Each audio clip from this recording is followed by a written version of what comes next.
ये कुंडलिनी जितनी नीचे है उतना ही मनुष्य नरक में पड़ा है, और ये कुंडलिनी जितनी ऊपर है उतना ही मनुष्य भाग्यवान है।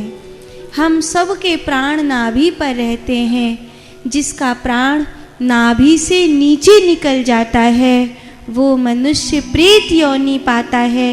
नाभि पर ही प्राण रहता है तो भी मनुष्य योनि में खतरा है। जब प्राण नाभि से ऊपर उठता है तो मनुष्य की योनि को प्राप्त करता है, और उससे भी ऊपर प्राण उठता है तो मनुष्य भाग्यवान योनि को प्राप्त करता है, देव योनि को प्राप्त करता है। और जब ये ब्रह्मरंध्र को छू लेती है प्राण ऊर्जा तो मनुष्य इस संसार से मुक्त हो जाता है। इतनी सी कहानी है।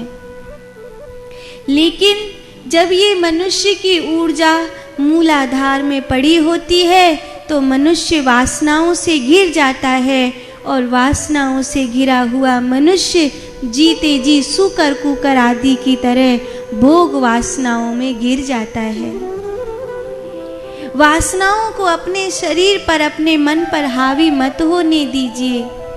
बात कड़वी है, फिर भी मैं सबसे कहूँ कि जब आपको बच्चे पैदा करने की ख्वाहिश खत्म हो जाए तब पति पत्नी को भी मित्रवत रहना चाहिए, तब शरीर का संबंध नहीं रखना चाहिए। जब तक बालक पैदा करने की आस हो तभी तक पति पत्नी को शरीर का संग करना चाहिए।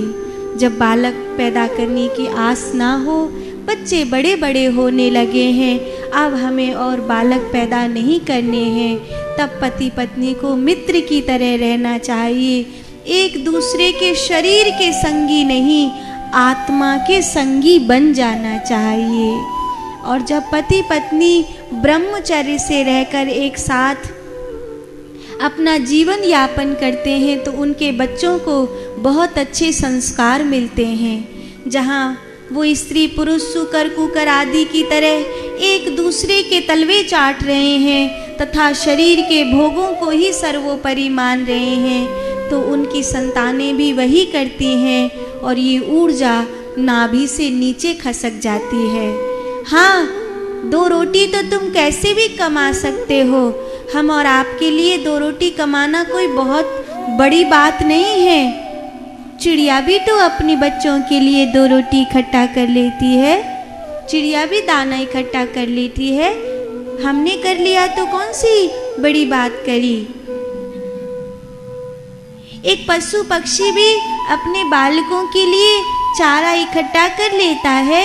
हमने कर लिया तो कौन बड़ी बात कर दी। धन कमाना, बच्चे पैदा करना, उनको पालना, घर बनाना, ये कोई बहुत बड़ी जंग नहीं है। बहुत बड़ी जंग है जीते जी मुक्त होना।